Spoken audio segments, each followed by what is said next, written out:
وما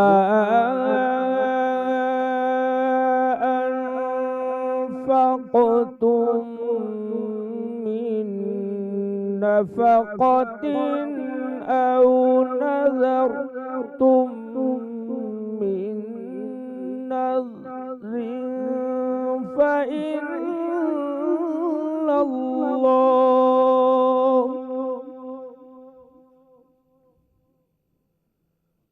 من نذر فإن الله يعلمه وما للظالمين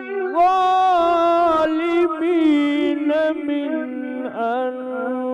أنصار إن تبدوا الصدقات فنعما هي وإن تخفوها وتؤتوها الفقراء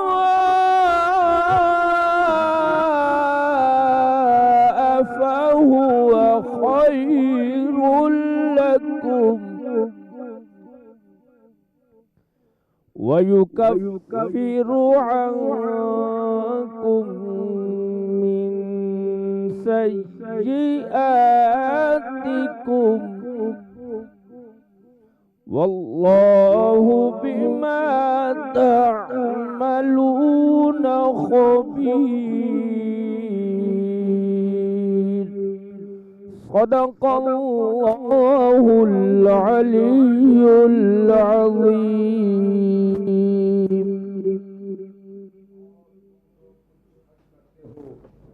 یا نظر مانتے ہو اللہ کو اس کا علم ہے اور ظالموں کا کوئی مددگار نہیں ہے.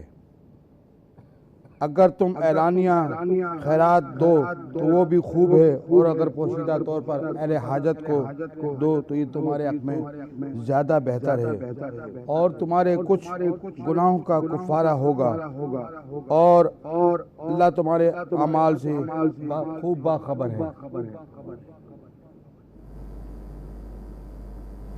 السلام علیکم، مرحبا. رمضان کی سحری نشریات کے ساتھ میں ہوں انا سعد. آج 28 رمضان المبارک کی سحری میں ہم داخل ہو چکے ہیں اور تمام تعریفیں ہیں اس رب کائنات کے لیے جو تمام جہانوں کا مالک ہے، اور درود و سلام ہو حضرت محمد مصطفیٰ صلی اللہ علیہ وآلہ وسلم اور ان کی آل پاک علیہ السلام پر.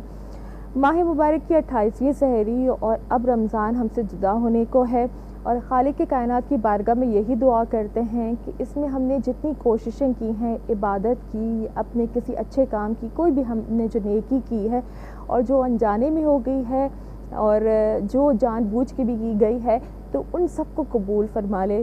بے شک اللہ سے زیادہ رحیم و کریم کوئی نہیں ہے. اے مہربان، اے احسان کرنے والے، اے بزرگی والے، اے قائم ہمیشہ رہنے والے، تو خطاؤں کو معاف کرنے والا ہے، درگزر کرنے والا ہے. ہمارے تمام گناہوں کو معاف کرنا اور ہمیں آگے بھی رمضان المبارک دیکھنے کی سعادت نصیب فرمانا، اور ہمیں بہترین عبادت جو رمضان کے بعد بھی ہم کر سکیں اس کی توفیقات بھی ہمیں عطا فرما. ہماری نمازوں کو، ہماری قرات کو، ہماری تلاوت کو، ہماری نیکیوں کو قبول فرمانا، اور ہمارے ملک کو سیاسی اور معاشی بحران سے نکال اور اس سے اتنا مضبوط اور اتنا ترقی والا بنا دے کہ دوسرے ہمیں دیکھیں، اور جو یہ آپس میں ہمارے اتنا زیادہ کہنا چاہیے کہ انتشار پیدا ہو چکا ہے، اتنی زیادہ نفرتیں پیدا ہوتی جا رہی ہیں، ان سب کو دور کر. آمین ثم آمین. اور اسی کے ساتھ ہی ہمارے پروگرام کا باقاعدہ آغاز قاری فیصل محمود ولائد صاحب کی خوبصورت قرات کے ساتھ ہی ہو چکا ہے. السلام علیکم. وعلیکم السلام ورحمۃ اللہ وبرکاتہ. قاری صاحب بہت بہت شکریہ آپ کی شرکت کا. اور اسی کے ساتھ ناظرین، جو ہمارا پہلا سیگمنٹ ہوتا ہے آپ جانتے ہیں علم و عمل، اور آج ہمارا جو موضوع ہے اس میں ہم بات کریں گے زکوٰۃ، خمس اور فطرہ کی حکمت. اس کے لیے ہمارے ساتھ جو ہمارے معزز مہمان موجود ہیں، میں ان کے تعارف کی طرف چلوں گی۔ علامہ عبدالخالق فریدی صاحب ہمارے ساتھ ہیں، السلام علیکم۔ وعلیکم السلام ورحمۃ اللہ وبرکاتہ۔ بہت بہت شکریہ علامہ صاحب آپ کی شرکت کا۔ ہمارے ساتھ موجود ہیں علامہ سید رضی حیدر زیدی صاحب، السلام علیکم۔ علیکم السلام ورحمۃ اللہ وبرکاتہ۔ بہت شکریہ۔ اور ہمارے ساتھ موجود ہیں الحاج محمد شاہد قادری صاحب، السلام علیکم۔ وعلیکم السلام ورحمۃ اللہ وبرکاتہ۔ جی آگے بڑھتے ہیں، جب آج ہم اس موضوع پر بات کریں گے، لیکن ایک ذمہ داری اور بھی میری، جو ہمارے ساتھ اسپانسرز ہیں میں ان کا بھی شکریہ ادا کرنا چاہوں گی۔ مرحبا رمضان کی سحری نشرات کو سجانے میں جو تعاون کیا ہے ہمارے اسپانسرز نے، کمانڈر بلڈرز اینڈ ڈیولپرز، جن کا سلوگن ہے ایک نیا سویرا ضرور آئے گا، فلکناس بلڈرز کا اور عمار رائل سٹی کا، کون بنے گا سچ کی آواز میں نعتیہ مقابلے میں ثنا خواہ جو آگے فائنل جیت سکیں گے، ان کو عمار رائل سٹی کی جانب سے ایک سرپرائز گفٹ بھی ہے۔ ریکٹ اینڈ کولمن پاکستان کا، ڈیٹول کا شکریہ، بلیک کیٹ ٹیلکم پاؤڈر کا شکریہ، سرف ایکسل کا شکریہ، ٹینک یو اینڈ فلیورز کا شکریہ، نیلسن پینٹس کا شکریہ، کاروان امیر حمزہ کا شکریہ، دھمتل سویٹس اینڈ نمکو اور معروف سویٹس اینڈ بیکرز کا بھی شکریہ۔ ناظرین آتے ہیں ہمارے، جیسی ہی ظاہر سی بات ہے کہ جب رمضان کا اختتام ہونے جا رہا ہوتا ہے تو فطرے کے حوالے سے بڑا لوگ کنفیوژن کا شکار رہتے ہیں۔ تو پہلے ہم یہ بات کرتے ہیں کہ زکوٰۃ و خمس سے متعلق قرآن و حدیث میں حکم کیا ہے؟ جی علامہ صاحب۔ اعوذ باللہ من الشیطان الرجیم، بسم اللہ الرحمن الرحیم۔ اہم یقسمون رحمت ربک نحن قسمنا بینہم معیشتہم فی الحیاۃ الدنیا ورفعنا بعضهم فوق بعض درجات لیتخذ بعضهم بعضا سخریا ورحمت ربک خیر مما یجمعون، صدق اللہ العظیم۔ زکوٰۃ اللہ رب العالمین نے اپنے بندوں پر فرض کی۔ اب یہ سوال ہے کہ اس زکوٰۃ کی فرضیت کی حکمت کیا ہے؟ معاشرے میں دو طرح کے لوگ ہیں، ایک صاحب نصاب ہیں، صاحب حیثیت ہیں، اور دوسرے ضرورت مند ہیں۔ اب ضرورت مند کہاں جائیں؟ تو اس کے لیے اللہ رب العالمین نے زکوٰۃ کا سلسلہ رکھا، اور جب زکوٰۃ فرض نہیں ہوئی تھی تو اس وقت بھی غریبوں کی مدد امداد کے لیے اللہ رب العالمین نے ایک آیت نازل فرمائی تھی۔ آپ صلی اللہ علیہ وسلم کے پاس مدنی زندگی کی ابتدا میں جو صاحب حیثیت صحابہ تھے وہ آ کر سوال کرتے تھے کہ ہم اللہ کی راہ میں کیا خرچ کریں، اور قرآن مجید کی سورہ بقرہ میں ہے وَيَسْأَلُونَكَ مَاذَا يُنْفِقُونَ قُلِ الْعَفْوَ، آپ سے پوچھتے ہیں کہ کیا خرچ کریں، انہیں بتا دیجئے کہ جو آپ کی ضرورت سے زائد ہے وہ اللہ کی راہ میں دے دیں۔ اور صحابہ کرام رضوان اللہ علیہ مجمعین جو تھے، حیرانگی ہوتی ہے کہ ضرورت سے زائد بلکہ ان کی جو اپنی ضرورت تھی وہی اللہ کی راہ میں وہ دے دیتے تھے۔ جیسے ایک صحابی کا واقعہ سورہ حشر میں آتا ہے کہ وہ اللہ کے رسول صلی اللہ علیہ وسلم کے مہمان کو اپنے گھر لے گئے، ایک فرد کا کھانا تھا، بچے بھی بھوکے سو گئے، اور جو صاحب خانہ خاتون تھیں انہوں نے بھی بھوک کو اپنے گلے لگا لیا، اور وہ جو صحابی تھے ابو طلحہ انصاری رضی اللہ تعالیٰ عنہ وہ بھی بھوکے رہے، اور مہمان نے کھانا کھلایا۔ تو اس کے بعد اللہ نے ان کو بہت بڑا اعزاز دیا کہ اس واقعے کو اللہ نے قرآن بنا دیا۔ اب جب زکوٰۃ فرض ہوئی تو اس میں اہل سنت مکاتب فکر کے نزدیک جو زکوٰۃ ہے وہ مال کا 40واں حصہ ہے یا 2.5% ہے۔ تو وہ جو 2.5% ہے وہ ضرورت مندوں کے لیے اللہ رب العالمین نے رکھی ہے۔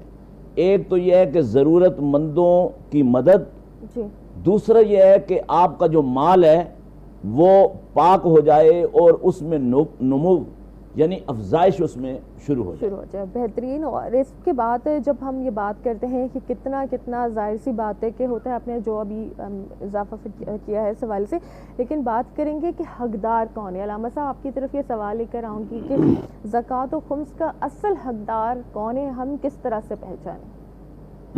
اعوذ باللہ من الشیطان اللعین الرجیم، بسم اللہ الرحمن الرحیم۔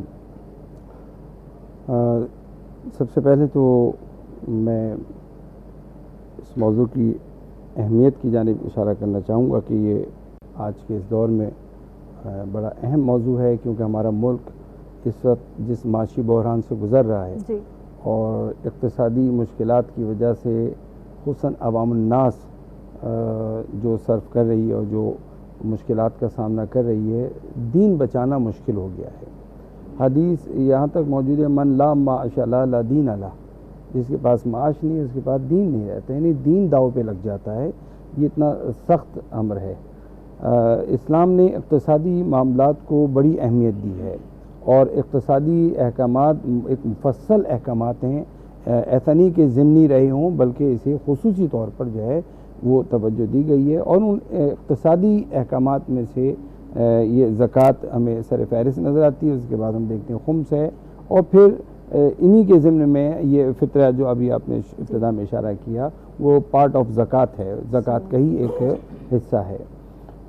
یہ جیسا کہ ابھی قبلہ نے اشارہ کیا کہ زکوٰۃ جو ہے وہ پروردگار عالم نے ثروت مندوں کے صاحبان حیثیت کے مال میں جو ہے واجب قرار دی ہے۔ بنیادی طور پہ جو اس کی اہمیت ہے، پہلے اس کو اگر تھوڑا سا دیکھ لیں کہ جیسا کہ گزشتہ موضوعات بھی اگر ہمارے جو رہیں گزشتہ شبوں میں، کہ انسانی معاشرے کو خصوصاً ایک مسلم معاشرے کو پروردگار کیونکہ چاہتا ہے کہ یہ ترقی کرے اور کمال کی منزلیں طے کرے، اور وہ ممکن نہیں ہے بیلنس کے بغیر۔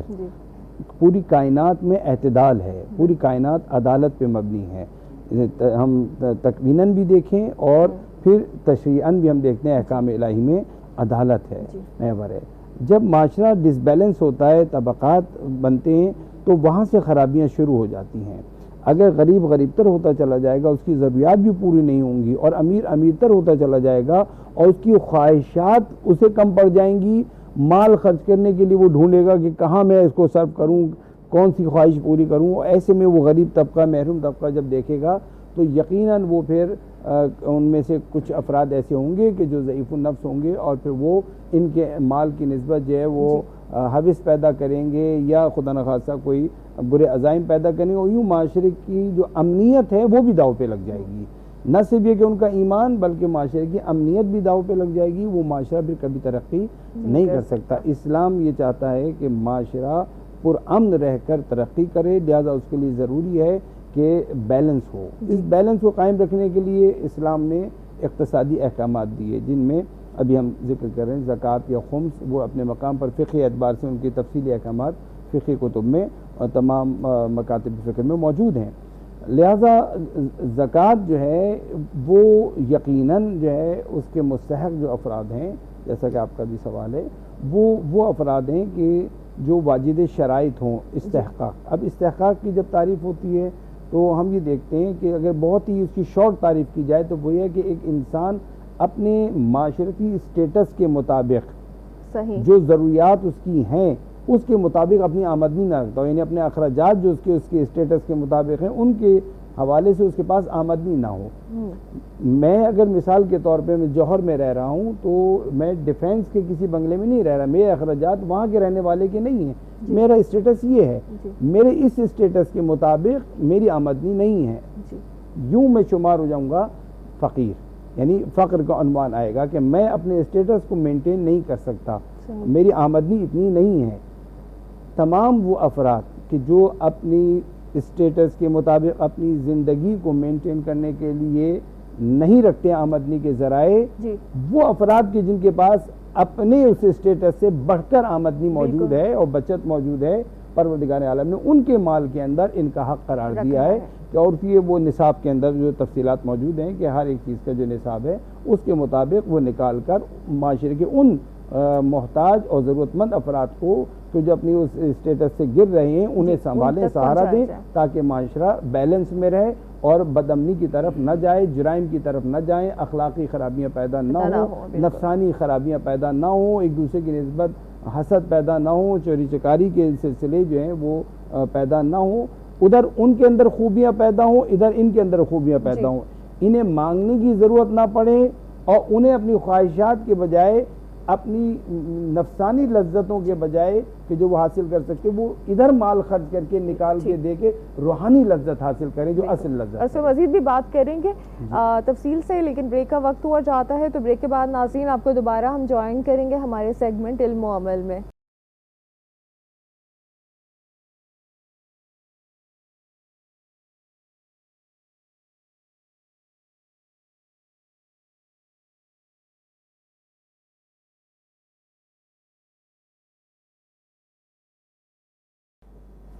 ویلکم بیک، ایک بار پھر آپ کے ساتھ موجود ہے سحری ٹرانسمیشن میں، اور ہماری علم و عمل کا سیگمنٹ جس میں بات ہو رہی ہے آج زکوٰۃ خمس الفطر کی حکمت جو ہے.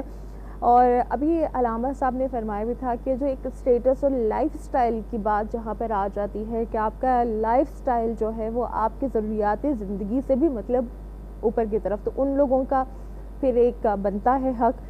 لیکن کچھ لوگوں کے پاس ایسا ہے کہ لائف سٹائل بھی اس کو مینٹین کر رہے ہیں اور اس کے بعد بھی ان کے پاس ایسے ذرائع موجود ہیں کہ ان کی آمدنی کا ذریعہ چل رہا ہے، تو پھر ان کے مال میں سے اللہ تعالیٰ نے کس طرح سے غریبوں کا حق رکھا ہے.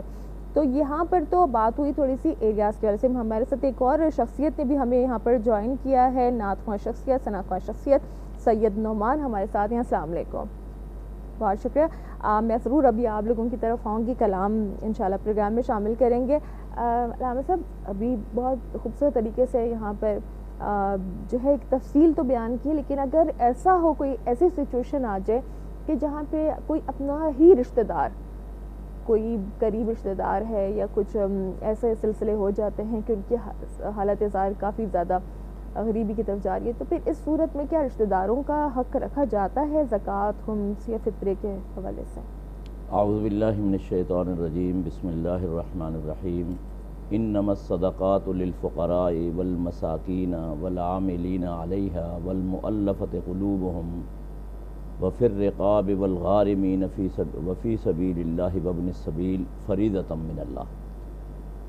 اس سے پہلے کہ ہم یعنی عزیز و اقارب کی بات کر رہے ہیں تو زکوٰۃ کے جو مصارف ہیں جی وہ ان پر مختصر بات کر لیتے ہیں.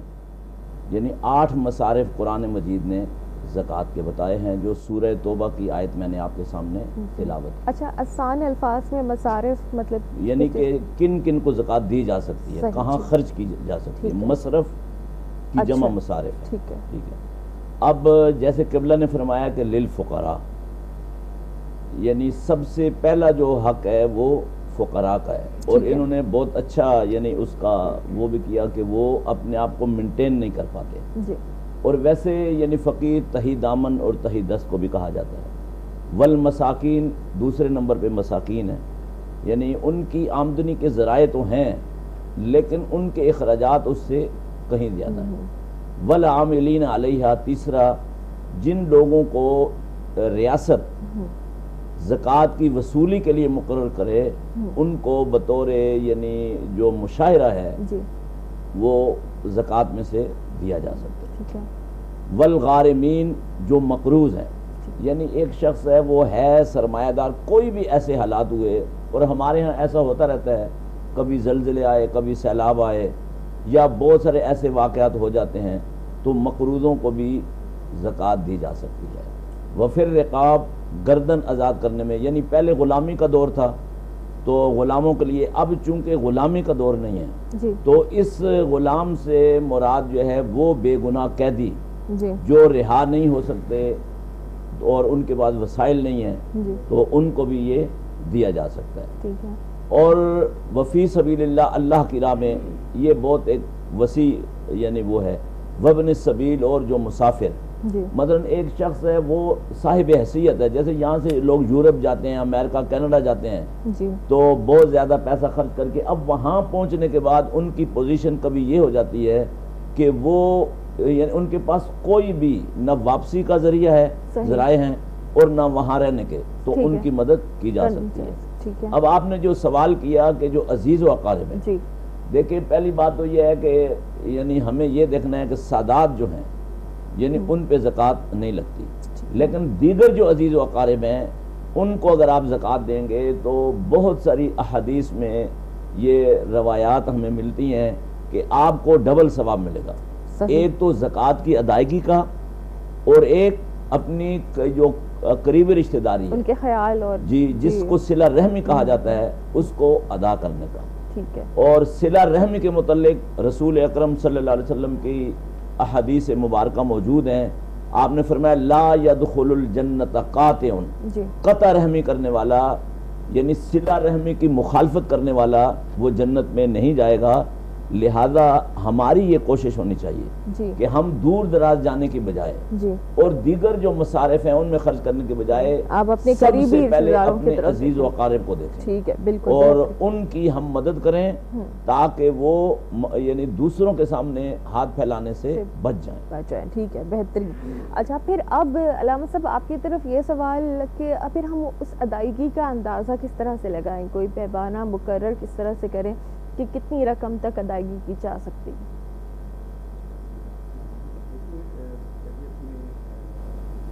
تمام پیمانے جو ذکر کیے گئے ہیں زکوٰۃ کے حوالے سے، خمس کے حوالے سے، فطرے کے حوالے سے، کہ مختلف جو موارد ہیں زکوٰۃ کے جہاں زکوٰۃ واجب ہوتی ہے ان کی باقاعدہ نصاب بیان کیا گیا ہے، جو اپنے جیسا کہ ابھی 2.5% کا ابھی انہوں نے اشارہ بھی کیا قبلہ نے. اور اسی طرح سونا چاندی ہے ان کا ایک اپنا نصاب ہے. اس طرح وہ ہمارے جو بھیڑ بکری ہیں یا گائے ہیں یا اونٹ ہیں ان کا ایک اپنا نصاب ہے، وہ نصاب بیان کیا گیا ہے. اور مختلف نصاب ہیں، ہر مختلف نصاب پہ پہنچ کے ان کی مختلف مقدار جو بیان کی گئی جو مفصل ایک موضوع ہے. اور اسی طرح خمس کے حوالے سے بھی جو ہے وہ خمس کو جو ہے وہ 20% وہ انسان کے تمام اپنے اخراجات سال بھر کے نکال کر جو فقہ جعفری کے مطابق میں بتا رہا ہوں کہ جو بچتا ہے وہ بچت جو ہے اس کا جو ہے 5واں حصہ یوں کہا جائے گا، یعنی 20%، یک پنجم جسے ہم کہیں تو 1/5 انگلش میں کہہ لیجیے، تو وہ خمس کہلاتا ہے.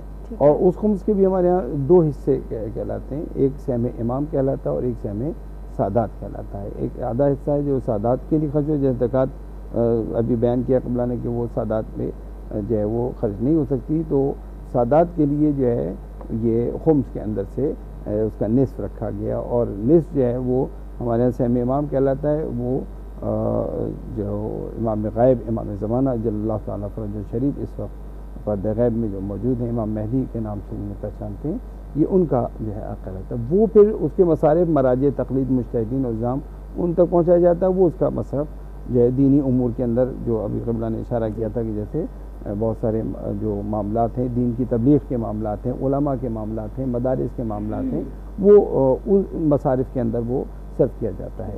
اب نکالا کیسے؟ آ جائیے فطرے کے اوپر جو 10.5 ہمارا اصل موضوع ہے.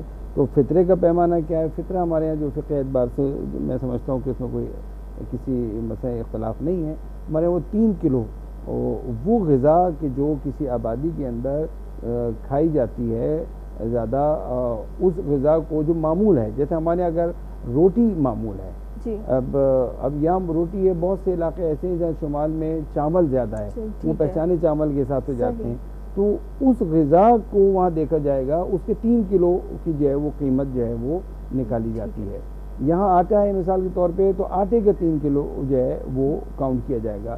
اس میں اب ضمنی بحثوں میں جاتے ہیں تو یہ ہوتا ہے کہ ایک آدمی فائن آٹا کھا رہا ہے، ایک چکی کا کھا رہا ہے، تو جو آٹا کھا رہا ہے وہ اس حساب سے اس کا 3 کلو کا نکالے گا. اچھا ایک چیز یہ تھوڑی سی بتا دیں کہ جب آپ نے آٹے کا ذکر کیا پھر وہ کھجور بھی ایک آ جاتا ہے، پھر اس حساب سے اسی کا مطلب بڑھتا رہتا ہے. کچھ علاقے اب ہمارے یہاں نہیں ہے کھجور والے علاقے، مگر آپ اگر ایران میں چلے جائیں تو ان کا جنوب کا علاقہ، جنوب غربی علاقہ جو عراق سے لگا ہوا ہے، وہاں کی غذا میں معمول کھجور غالب ہے، مگر ایران کے شمال میں چاول ہے مثال طور پہ. عراق میں مطلب ہمارے ہاں بھی یہ کہ کھجور بھی ہمارے یہاں کھجور غذا میں نہیں شمار ہوتی کسی علاقے میں، نہ بلوچستان میں. آپ وہ ریٹس آ رہے تھے کیونکہ میں آپ سے اس لیے جاننا چاہ رہی تھی کہ ریٹس جب آ رہے تھے کہ ہم بھی معلوم کر رہے تھے کہ کس طرح سے، تو وہ وہاں پہ وہ گندم کا بھی لکھا تھا، وہ کھجور کا بھی لکھا تھا، وہ جو کا بھی لکھا ہوا تھا. اچھا لکھا ہوا ضرور ہے مگر آپ کو یہاں کھجور ملے گا نہیں، یعنی غذا میں نہیں ملے گی. بالکل ایسا ہمارے تو افطار کے وقت بھی بمشکل کہنا پڑتا ہے کھجور سے افطار کر لو، وہ بھی نہیں کھاتے بچے آج کے تو ہمارے. اس سے وہ سب سے پہلے وہ سموسے پکوڑے پر جاتے ہیں معذرت کے ساتھ، یعنی وہ کھجور اتنی بھی معمول نہیں ہے ہمارے یہاں. کچھ علاقے ایسے ہیں جہاں سویٹس کے طور پہ کھجور رکھی جاتی ہے، ہمارے یہاں تو جعلی اور مصنوعی نقصان دہ سویٹس آ گئی ہیں، مگر وہاں قدرتی چیزیں جو ہیں ایسی یہ رکھی جاتی ہیں. وہاں وہ روٹی کھجور سے کھاتے ہیں مثلا. جی اس طرح جہاں اس طرح غذا کے طور پر کھجور ہے یہ وہاں کے لیے. تو کتب میں تو ذکر ہے وہ ایک جنرل حکم ہے. اچھا تو بھی ہمارے ہاں جیسے گندم یا آٹا جس طرح سے ہے تو پھر وہ ایک اپر لیول جو ہو گیا ہے, ایک جو لوور طبقہ بھی ہو گیا, تو پھر ان کے لیے بھی وہی ہے. کوئی 300 کلو کا چاول کھا رہا ہے تو وہ 300 کے حساب سے 900 روپے اس کے بنیں گے. اور اگر کوئی 150 روپے کی کنکی کھا رہا ہے مثال کے طور پہ تو اس کے 450 روپے اس کے حساب سے بنیں گے. اسی طرح فائن آٹا کوئی کھا رہا ہے وہ اپنے فائن آٹے کے حساب سے نکالے گا جو وہ کھا رہا ہے معمولاً. تو 3 کلو جو غذا کھا رہا ہے وہ اس سے نکالے گا. اس میں کوئی ہم معین نہیں کرتی. آج جو ایک فگر آ جاتی ہے یہ فگر ایوریج نکالا جاتا ہے کہ کیونکہ عموماً لوگ جو ہے وہ کبھی یہ کبھی وہ کبھی تنور کی کبھی گھر کی, تو وہ ایک ایوریج نکال دیتے ہیں. ایوریج میرے خیال 300 سے 350 کے درمیان ابھی اس وقت جو 2023 کا ہے مارکیٹ میں آپ دیکھیے کیا ریٹ ہے اس وقت مثال اسی حساب سے نکالنا ہے. اس میں بھی ابھی یہ دیکھنا کہ اس وقت کیا ہے, اس مہینے میں ماہ مبارک رمضان میں جو لوگوں نے آٹا خریدا ہے وہ کیا کلو خریدا ہے, کس ریٹ پہ خریدا, چاول خریدا ہے وہ کس ریٹ پہ خریدا ہے, اس کے 3 کلو کی قیمت نکالنی. بہت آسان فارمولہ ہے. اس کو زیادہ پیچیدہ بنا دیں اور مشکل کر دیں تو لوگ پریشان ہو جاتے ہیں, پوچھتے پھرتے ہیں. ایک فارمولہ دیا ہوا شریعت نے 3 کلو کی آپ قیمت نکال لیجیے, مسئلہ حل ہے. اچھا فطرہ ہر کسی کے لیے علامہ صاحب یہ آپ تھوڑا سا اس کے لیے بتا دیجیے گا. یعنی سب سے پہلی بات یہ ہے کہ جیسے قبلہ نے بتایا اہل تشیع مکتب فطر تھا, تو اہل سنت مکاتب فطر میں جو فطرہ ہے وہ ایک سا جو مدنی ہے وہ تقریباً 2.25 کلو بنتا ہے. ٹھیک ہے. تو اس حساب سے ابھی اس مرتبہ 350 روپے یہ نکالے گئے ہیں.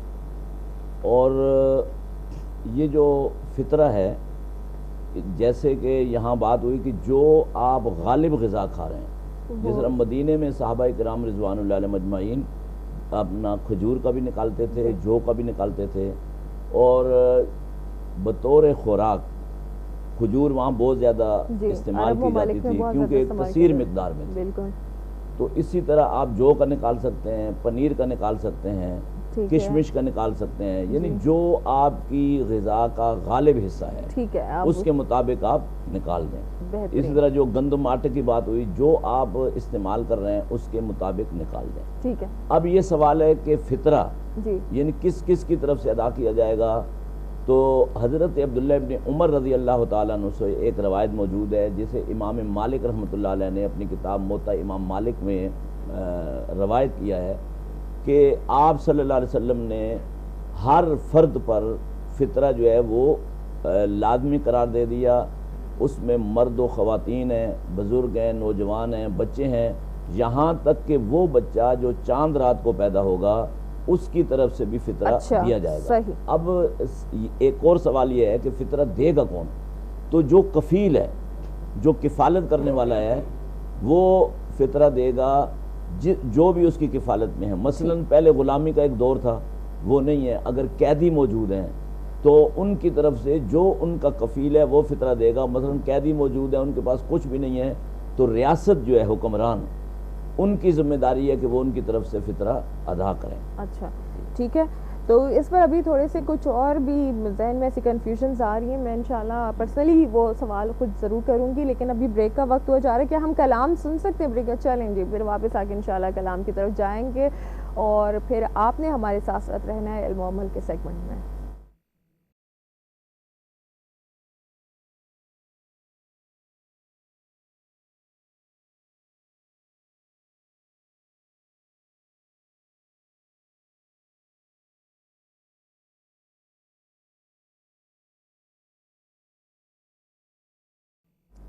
Welcome back. ایک بار پھر آپ کے ساتھ موجود ہیں مرحبا سحری نشریات میں.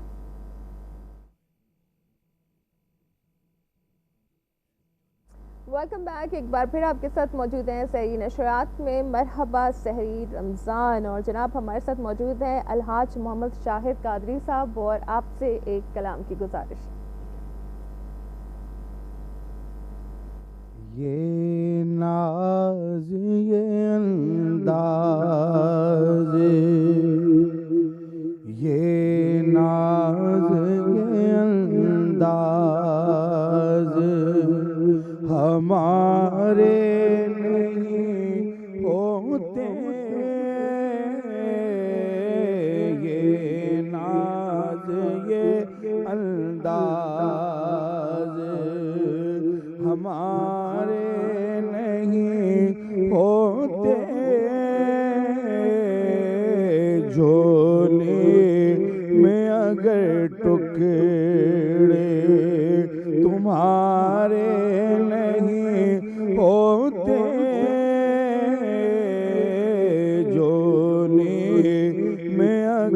ٹکڑے تمہارے نہیں ہوتے، یہ ناز یہ انداز، اور ہم جیسے نکموں کو گلے کون لگاتا، ہم جیسے نکموں کو گلے کون لگاتا، سرکار اگر آپ ہمارے نہیں ہوتے، سرکار اگر آپ ہمارے نہیں ہوتے، یہ ناز یہ انداز، اور ملتی نہ ہمیں بھی کہ حضور آپ کے در سے، ملتی نہ ہمیں بھی کہ حضور آپ کے در سے، اس شان سے منگتوں کے گزارے نہیں ہوتے، اس شان سے منگتوں کے گزارے نہیں ہوتے، یہ ناز یہ انداز ہمارے نہیں ہوتے، یہ ناز یہ انداز، اور خالد یہ تصدق نے فقط نعت کا ورنہ، خالد یہ تصدق نے فقط نعت کا ورنہ، محشر میں تیرے وارے نیارے نہیں ہوتے، محشر میں تیرے وارے نیارے نہیں ہوتے، یہ ناز یہ انداز ہمارے نہیں ہوتے، جو نیند میں اگر ٹکڑے تمہارے نہیں ہوتے، یہ ناز یہ انداز۔ جزاک اللہ، ماشاء اللہ، بہت خوب۔ اور اسی کے ساتھ ہی آتے ہیں اپنے دوبارہ سے ٹاپک کی طرف۔ ابھی بات ہو رہی تھی اور اس میں سے بہت ساری چیزیں کنفیوژن جو مجھے خود بھی ایسے لگ رہی تھی کہ میں یہ چاہوں تو میں آپ دونوں سے یہ سوال کرنا چاہوں گی کہ اچھا غلام کا جو ذکر کیا ہے کہ غلام، اور پھر اس کے بعد کہ قیدی، اب تو قیدیوں والا تو خیر کہیں پر بھی اس طرح سے نہیں دیکھا جاتا، جب غلاموں کی بات ہوتی ہے تو جو گھر میں کام کرنے والی جو ماسیاں یا میڈز ہوتی ہیں، کیا ان کے لیے یہ فرمایا جا سکتا ہے؟ اعوذ باللہ من الشیطان الرجیم، بسم اللہ الرحمن الرحیم۔ لقد کان لکم فی رسول اللہ اسوۃ حسنہ لمن کان یرجو اللہ والیوم الآخر وذکر اللہ کثیرا، صدق اللہ العظیم۔ اصل میں گھروں میں جو کام کرنے والے ملازمین ہیں یا ماسیاں ہیں، ان کی دو مختلف نوعیتیں ہیں۔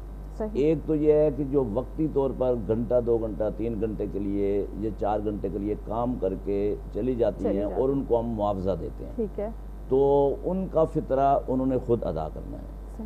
ایک وہ ملازمین جو مستقل آپ کے پاس ہیں، ٹھیک ہے، اور یعنی ان کی جو خورد و نوش ہے اور جو لباس ہے اور جو دیگر ضروریات ہے وہ بھی آپ ہی پورا کر رہے ہیں. رہائش گھر میں ایک حصہ ان کو دیا ہوا ہوتا ہے جو تو ان کا جو صدقہ فطر ہے فطرہ وہ آپ نے دینا ہے.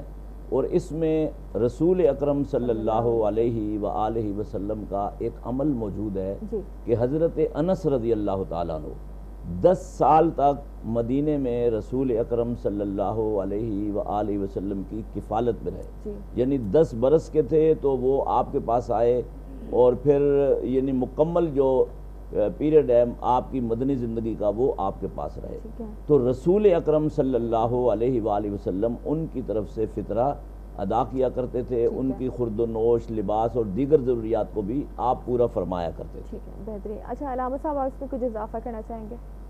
بالکل، میں جیسے کہ ابھی اشارہ کیا غلام کے حوالے سے جو ایک آپ سوال کر رہی تھیں، شریعت میں جس احکامات نازل ہوئے اس معاشرے کے اندر یہ غلامی کا ایک سلسلہ موجود تھا، مگر اسلام نے ایک حکم کے ذریعے اس غلامی کو ختم نہیں کیا، کیونکہ وہ معاشرہ غلاموں پر کافی ڈیپینڈ کرتا تھا کہ اگر ایک حکم آتا کہ آج سے کوئی غلام نہیں ہوگا تو وہ معاشرہ چل نہیں سکتا تھا. لوگ کام کرنے کے عادی نہیں تھے، لوگ ہنر نہیں رکھتے تھے بہت سارے کاموں کا، وہ سارا ہنر ان غلاموں کے پاس ہوتا تھا. سواریاں خود اپنی کچھ نہیں کر سکتے تھے، وہ غلام تھے کہ جو بہت سارے کام امور جو اس حوالے سے انجام دیا کرتے تھے. لہٰذا ایک دم اگر حکم آتا تو معاشرہ جو ہے وہ پرہرج و مرج ہو جاتا. مشکلات اسلام نے ایک ایسی روش رکھی کہ جس کے ذریعے غلامی بھی ختم ہو جائے اور معاشرہ بھی آہستہ آہستہ بغیر غلاموں کے جینے کا عادی ہو جائے. یعنی آسانی کا ایک آپشن بھی یوں اس طرح رکھا کہ بات پہ غلام کو آزاد کرنے کا، کفارے کے طور پہ غلام کو آزاد کرنے کا، روزے کے کفارے میں غلام کو آزاد کرنے کا، یا خود سیرت میں حضور اکرم کے کہ غلام آپ خریدتے اور اس کی تربیت کرتے، اس کے بعد اس کو آزاد کر دیتے. اور یہی سلسلہ بعد میں اہل بیت میں بھی ہمیں نظر آتا ہے. اور خصوصاً ماہ مبارک رمضان کے حوالے سے مولا سید سجاد مولا علی ابن الحسین علیہ السلام کا جو رویہ تھا وہ یہ تھا کہ آپ پورے مہینے اپنے غلام و کنیزیں جو تھیں ان کی خطاؤں کو نوٹ کیا کرتے تھے اور کچھ نہیں کہتے تھے، اور آخر میں جب چاند آتی انہیں کھڑا کر کے انہیں یاد دلاتے تم نے فلاں دن یہ خطا کی تھی، تمہیں یاد ہے کہاں اور میں نے تمہیں کچھ کہا کہ نہیں. اس طرح وہ ساری جو ہے وہ ان کو یاد دلاتے. سب کے آخر میں کہتے کہ دیکھو جب خدا کی بارگاہ میں حاضر ہوں تو تم گواہی دینا کہ جب ہماری خطا ہوئی، ہم نے خطا کی، غلطی کی، علی بن الحسین نے ہمارا مواخذہ نہیں کیا، ہم نے درگزر کیا ہم سے، ہمیں معاف کر دیا. تو یہ گواہی دینا تاکہ جب خدا کی بارگاہ میں حاضر ہوں تو وہ بھی مجھ سے درگزر سے کام لے. اور اس کے بعد آپ آزاد کر دیا کرتے تھے. اور یہ تقریباً بعد کربلا جو آپ کی عمر 34-36 سال ہے، اس میں آپ نے 1000 سے زائد غلام جو ہے وہ آزاد کیے، مگر ان کی تربیت کر کے انہیں اسلام کا ایک بہترین مبلغ بنا کے کہ انہیں مختلف علاقوں میں بھیجا کہ وہاں جائیں جا کر اسلام کا جو تعارف کرائیں. تو یہ غلاموں کو آزاد کرنے کا جو ایک دین مبین اسلام کی تعلیمات میں ہمیں امر ملتا ہے اور سیرت میں ملتا ہے، اس کے ذریعے کیا ہوا کہ غلام ایسا ایسا ختم ہو گئے اور لوگ اپنی زندگی کو خود، کیونکہ حضور اکرم کی سیرت جیسا بھی لقد کان لکم فی رسول اللہ اسوۃ حسنہ قرآن کی آیت آپ کی خدمت میں تلاوت کی قبلہ نے، وہ اشارہ اسی طرف ہے کہ حضور اکرم کے بارے میں ہم یہ سیرت سنتے ہیں کہ حضور اپنے کام خود کیا کرتے تھے. یعنی ایسا نہیں کہ آپ غلاموں کو کہتے تھے فلاں کو، نہیں، خود کیا کرتے تھے، کبھی کسی کو حکم نہیں دیتے تھے. آپ جو ہے وہ اپنے کاموں کے لیے خود بڑھ کے جو انجام دیا کرتے تھے. یہ سیرت بنی اصحاب کے لیے اور دیگر کے لیے، اور وہ غلاموں پہ جو ڈیپینڈ کرنا تھا ختم ہو گیا. اس حوالے سے بھی بتائے گا جب یہ بات ہو رہی ہے تو اگر دیکھا جائے کہ عرب ممالک جو ہے وہاں پر ابھی کچھ اس طرح کا سسٹم بھی ہے کہ ان کے پاس بھی مطلب یہ کہ کسی کو ہائر کرتے ہیں کہ دوسرے ممالک سے آتے ہیں، پھر وہاں پر ہوتا ہے کفیل سسٹم ہوتا ہے. اچھا وہاں پر بھی آگے ہوتا ہے کہ نہ وہ شخص جس کہیں باہر جا سکتا ہے اپنی مرضی سے، نہ گھر کا رخ کر سکتا ہے، وہ اس نے اتنے عرصے میں وہ کام کیا ہے. اچھا پھر وہاں پر ایک دیکھا جاتا ہے کہ وہ جس طرح سے وہ جو کفالت میں رہنے والا جو شخص ہوتا ہے وہ برے طریقے سے مطلب کافی کہنا چاہیے کہ بہت ساری پریشانیوں کا بھی شکار ہو چکا ہوتا ہے کہ وہ اب جو چاہے اس کے اوپر حدیں مقرر کر دی جاتی ہیں. کبھی اس کو کچھ اور بلیمز لگا کے آپ ملک سے نکلوا سکتے ہیں، یا وہ بالکل ایسا ہوتا ہے کہ کبھی وہ دوبارہ بھی نہیں آ سکے. اس کے حوالے سے کیا فرمائیں گے کہ یہ بھی اسی میں شامل ہوتا ہے؟ اشارہ کروں گا کیونکہ اس حوالے سے میں نے 2007 میں حج کے موقع پہ کافی نوٹ کیا تھا اور تصاویر بھی میرے پاس موجود ہیں کہ اور وہ لائیو مناظر بھی دیکھے کہ وہ جو سیاہ فام وہاں پہ افریقہ کے کنٹری سے لا کر وہاں پر انہوں نے ایک لوور کاموں کے لیے جو انہوں نے اپنے پاس رکھے ہوئے ہیں، انہیں حق نہیں ہے قانوناً وہاں پر. اب مجھے نہیں معلوم، میں اس وقت کی بات بتا رہا ہوں کہ وہ کوئی چیز کاروبار کر سکیں. ایک عورت اگر وہ چادر بچھائے کچھ بیچ رہی ہے اور آ گئے وہ چھوٹتے تو وہ اپنی چادر اٹھا کے بھاگتی تھی. اب سامان گر رہا ہے اس بیچاری کا، کچھ ہے، مجھے بھاگنا ہے، اپنے آپ کو بچانا ہے. یہ ان کے مثلا یہ لے کر آئے تھے وہاں پہ. ایک تو یہ طبقہ ہے. کچھ وہ جو آپ ابھی اشارہ کر رہی تھی کہ وہ کانٹیکٹ ایک طرح کا ہوتا ہے کہ ان کو لاتے ہیں کام کرنے کے لیے، وہ پابند ہوتے ہیں کیونکہ کفیل ذمہ دار ہوتا ہے. کل کوئی اگر کوئی چوری کر دے، کسی کو کوئی نقصان پہنچا دے تو جو کفیل ہے وہ بھی ذمہ دار ہوتا ہے، لہذا وہ ان پر سختی رکھتا ہے، ان کو پابند رکھتا ہے. وہ قوانین ہیں. یہ اس پہ یہ مفصل موضوع انشاءاللہ ہم اس پہ بات کریں گے. آپ نے جو سوال کیا تھا گھر کے نوکرانی فطرے کے حوالے سے، جیسا کہ قبلہ نے بھی اشارہ کیا، بالکل یہی ہے کہ دیکھیے غلام کا ایک جو کانسیپٹ وہ سب مالکیت تھی. وہ مالکیت کا ایک تصور، اعتباری مالکیت تھی، حقیقی تو پروردگار مالک ہے، مگر وہ غلام جو ہے اس کا ٹوٹل کیونکہ ان کے اوپر تھا. یا جو نوکر ہیں گھر کے اندر انہیں جو ہے وہ تنخواہ دی جاتی ہے، لہذا جب ان کو دے دیا جاتا ہے تو وہ اپنے خود ذمہ دار ہیں. اور وہ جو سرونٹ کوارٹر میں رہ رہا ہے اگر اس کو بھی دیتے ہیں اور اس کا کچن علیحدہ ہے تو وہ اپنا خود نکالے گا. رہ ضرور رہا ہے یہاں پر ہمارے بنگلے میں، مگر اگر ہم اس کو سیلری دے رہے ہیں اور اس کا کچن اپنا علیحدہ ہے، بیوی بچوں کے ساتھ رہ رہا ہے، وہ گویا ہمارے یہاں رہ تو رہا ہے مگر کما رہا ہے، اپنی سیلری دے رہا ہے اور وہ کچن علیحدہ ہے تو وہ اپنا خود نکالے گا. مگر اگر وہ اس کو کھانا ہم دے رہے ہیں، ہمارے یہاں جو پکڑا ہے ایک ساتھ پکڑا ہے اس کو کھانا دیا جا رہا ہے، ڈرائیور جیسے ڈرائیونگ کے لیے ہوتا ہے اس کو دے دیا جاتا ہے، تو پھر وہاں پہ یہ شرط آ جاتی ہے کہ وہ اس کے لیے خود ان کے اوپر آ جائے گا، وہ ان کی کفالت میں آ جائے گا. ٹھیک ہے. اور اس کے لیے جو فطرے کے شرائط ہیں ان میں سے کہ عاقل ہو، بالغ ہو، اور عاقل بالغ آزاد ہو. لہذا اگر عاقل کی شرط ہے تو پھر یعنی دیوانہ پر فطرہ نہیں ہے، اگر وہ مجموع دیوانہ ہو. بالغ ہو، نابالغ پر نہیں ہے. اس طرح آزاد اگر نہ ہو تو ہوش میں ہو چاند. بالکل. تو اچھا بریک کا بھی وقت آ گیا، پھر بات کرتے ہیں. اچھا پھر یہ بات ہے کہ کس دن دینا چاہیے، عید کے دن دیں یا کتنے دن پہلے دیں، اس پر بات کریں گے، لیکن بریک سے واپس آئیں گے انشاءاللہ اس پر گفتگو ہوگی.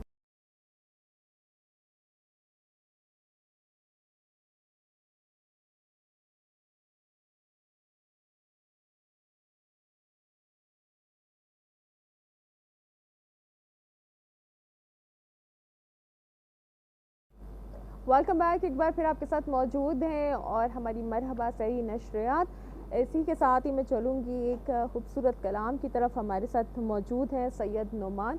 جی نعمان.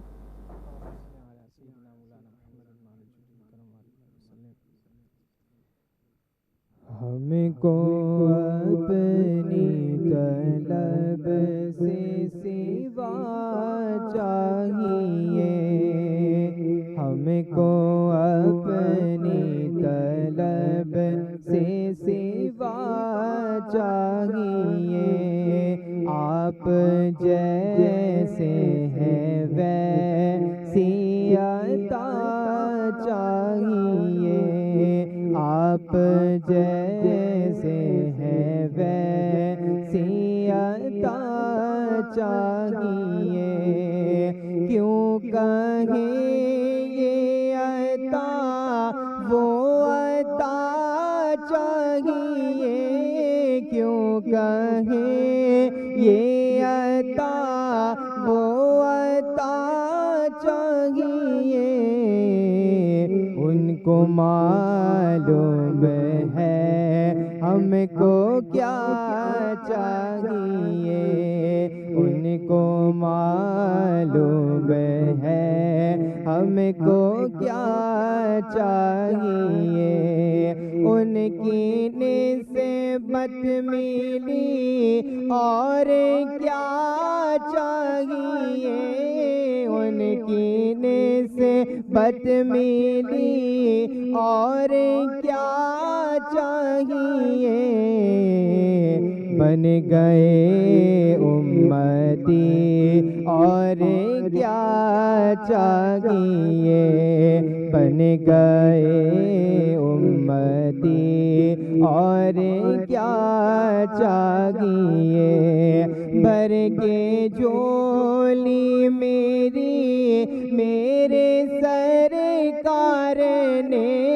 بھر کے جھولی میری میرے سرکار نے مسکرا کر کہا اور کیا چاہیے، مسکرا کر کہا اور کیا چاہیے، درد جامی ملے نعت خالد لکھوں، درد جامی ملے نعت خالد لکھوں، اور انداز احمد رضا چاہیے، ہم کو اپنی طلب سے سوا چاہیے، آپ جیسے ہیں ویسی عطا چاہیے۔ جزاک اللہ سید نعمان، بہت شکریہ آپ کا۔ اور اسی کے ساتھ ہی ہمارا سیگمنٹ مرحبا کچن، جہاں پر ہمارے ساتھ شیف سبین موجود ہیں، اور آج سحری میں کیا بن رہا ہے ابھی جانتے ہیں۔ السلام علیکم۔ وعلیکم السلام۔ کیسی ہیں سبین آپ؟ میں بالکل ٹھیک ہوں، اللہ کا شکر ہے نا۔ جی سبین، کیا بنا رہی ہیں آج؟ انا آج ہم جو ہے کٹا کٹ قیمہ بنا رہے ہیں، ٹھیک ہے۔ اچھا، اس کی بھی میں ریسیپی شیئر کر دیتی ہوں کہ اس کے لیے ہم قیمہ لیں گے 1 kg کے قریب، اور جس طرح ہم کٹا کٹ بناتے ہیں، جس میں ہم پیاز کو چاپ رکھیں گے، ٹماٹر کو چاپ رکھیں گے، ہری مرچیں ہوں گی، ہرا دھنیا ہوگا، پودینہ ہوگا، اور لہسن ادرک جو ہوگا، لہسن ادرک کو بھی ہم چاہیں تو چاپ بھی استعمال کر سکتے ہیں، ورنہ ہمارے پاس ملکہ والوں کا پسا ہوا لہسن ادرک بھی ہے، وہ شامل کریں گے۔ آئل شامل کریں گے تقریباً 1 کپ کے قریب۔ اس میں ہم پیاز کو اور تمام چیزوں کو اچھی طرح سے مکس کرنے کے بعد جب وہ نرم ہو جائیں تو اس طرح سے ہم نے پیاز کی کٹنگ کی ہے جیسے ہم آملیٹ میں کرتے ہیں، ٹھیک ہے۔ ٹماٹر کو بھی اسی طرح سے کاٹنا ہے، اور تمام چیزوں کو مکس کر کے اور اس کو تقریباً 5 سے 10 منٹ کے لیے جو ہے وہ رکھ دینا ہے، ٹھیک ہے۔ ساتھ میں اس کے سافٹ ڈرنک ہے ہمارے پاس، ٹھیک ہے۔ جی بالکل، بہت شکریہ سبین، کچھ ہی دیر میں آپ کی طرف رخ کرتے ہیں۔ بات علامہ صاحب نے تھوڑی سی عادت کی فطرے کے حوالے سے کہ ماہ مبارک کے بعد عید الفطر کے دن فطر ادا کرنے کو حکم ہے، کیا عید سے پہلے بھی دیا جا سکتا ہے؟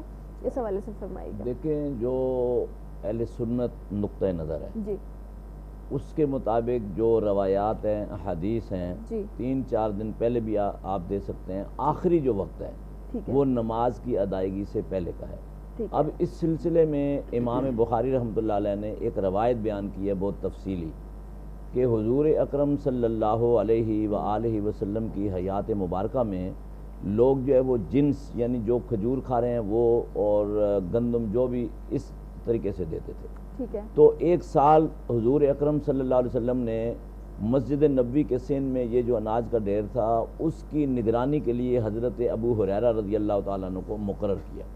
حضرت ابو ہریرہ رضی اللہ تعالیٰ عنہ کہتے ہیں میری نظر تھوڑی سی چوکی تو میں نے دوبارہ دیکھا تو ایک آدمی اپنے دامن میں وہ اناج بھر رہا ہے ایک سائیڈ سے، تو میں نے اس کو پکڑا، تو اس نے مجھے کہا کہ میں بڑا غریب ہوں، میرے بچے ہیں بہت زیادہ، اور بڑا غربت کا دور ہے، برائے مہربانی آپ مجھے چھوڑ دیں، میں دوبارہ نہیں آؤں گا۔ تو آپ صلی اللہ علیہ وسلم کو اس کی اطلاع تھی وحی کی صورت میں، تو آپ نے پوچھا کہ ابو ہریرہ ما فعل البارحہ، کہ وہ گزشتہ رات جو بندہ آیا تھا اس کا کیا ہوا؟ تو انہوں نے بتایا کہ یہ معاملہ ہوا۔ فرمایا وہ دوبارہ آئے گا۔ دوسری رات بھی آیا اور یہی عمل دہرایا۔ پھر آپ نے کہا کہ بھئی میں تو آپ کو اللہ کے رسول صلی اللہ علیہ وسلم کے سامنے پیش کروں گا، آپ کہتے ہو میں نہیں آؤں گا، پھر آ جاتے ہو۔ تو دوبارہ یہی بات اللہ کے رسول صلی اللہ علیہ وسلم نے پوچھی۔ اب تیسری رات جب وہ آیا تو حضرت ابو ہریرہ رضی اللہ تعالیٰ عنہ نے اس کو پکڑ لیا، کہا میں اب آپ کو عدالت نبوی میں پیش کروں گا۔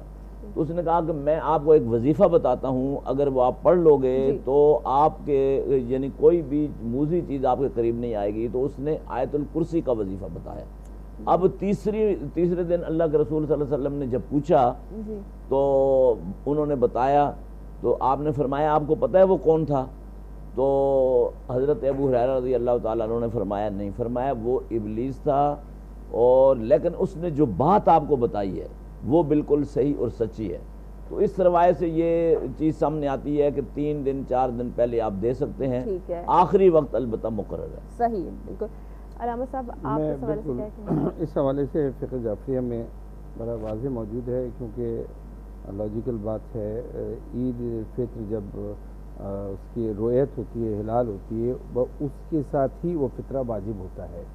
اب سوال یہ تھا کہ پہلے دیا جاتا ہی نہیں دیا جا سکتا، تو جب ایک چیز واجب نہیں ہوئی تو ہمارے یہاں یہ حکم ہے کہ وہ جب واجب ہی نہیں ہوئی تو آپ پہلے نہیں دے سکتے. ہاں اگر کوئی ضرورت مند ہے، کوئی آپ سمجھتے ہیں کہ وہ نیڈی ہے، تو آپ اس کو بے عنوان قرض دے سکتے ہیں. کچھ بھی اموال اسے بے عنوان قرض دے سکتے ہیں، اور اس کے بعد جب فطرہ آپ پر واجب ہو تو اسے بتانا ضروری نہیں ہے. آپ اپنی نیت میں کریں گے وہ جو میں نے قرض اس کو دیا ہے وہ میرا فطرے میں جو ہے وہ میں ادا کرتا ہوں. مثلا اس کو جو بھی آپ نے دیا ہے، زیادہ دیا ہے تو اس میں سے اپنے فطرے کو مائنس کر کے بقیہ اس سے چاہیں تو لے لیں، چاہیں تو بخش دیں، وہ آپ کی مرضی ہے، مگر اس میں آپ کاؤنٹ کر سکتے ہیں فطرے کو، یہ نیت کر سکتے ہیں. میں بے عنوان فطرہ اس سے پہلے سے جو چیز آپ پر ابھی واجب نہیں ہوئی، جیسے فجر کی نماز اگر واجب نہیں ہوئی تو آپ یہ چاہیں کہ میں 4 بجے پڑھ کے چلا جاؤں کیونکہ 6 بجے میں نہیں ہوں گا، تو یہ نہیں کر سکتے. فطرہ واجب نہیں ہوا ہے تو بے عنوان فطرہ اسے ادا نہیں کریں گے. ہاں وہ صورت یہی ہے کہ اگر کوئی ضرورت مند ہے تو اسے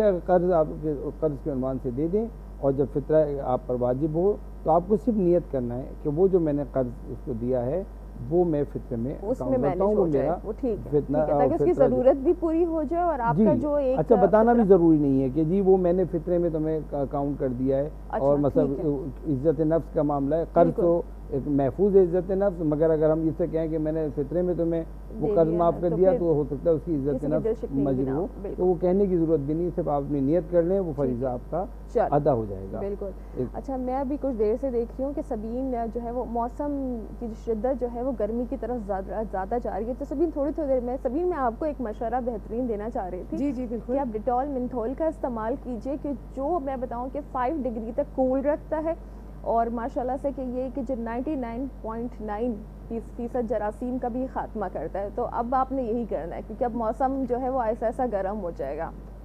جی بالکل انا، اور آپ کے پاس تو میں دیکھ رہی ہوں روزانہ جی موجود میں نے یہیں پہ ہی رکھا ہوا ہے کیونکہ ایسا ہوتا ہے کہ ہم سحری بھی کرتے ہیں پھر دوبارہ میں یہاں پہ استعمال کر لیتی ہوں، اور ایک فریشنس کا بڑا احساس رہتا ہے کیونکہ میرا خیال ہے ڈیٹول ایک سولوشن ہے فریشنس کے لیے، اور 99% اس لیے بھی ہے کہ ہم اس کو دوبارہ سے استعمال کریں. بالکل، تاکہ یہ کہ روزانہ کے استعمال میں یہ رہے. بالکل.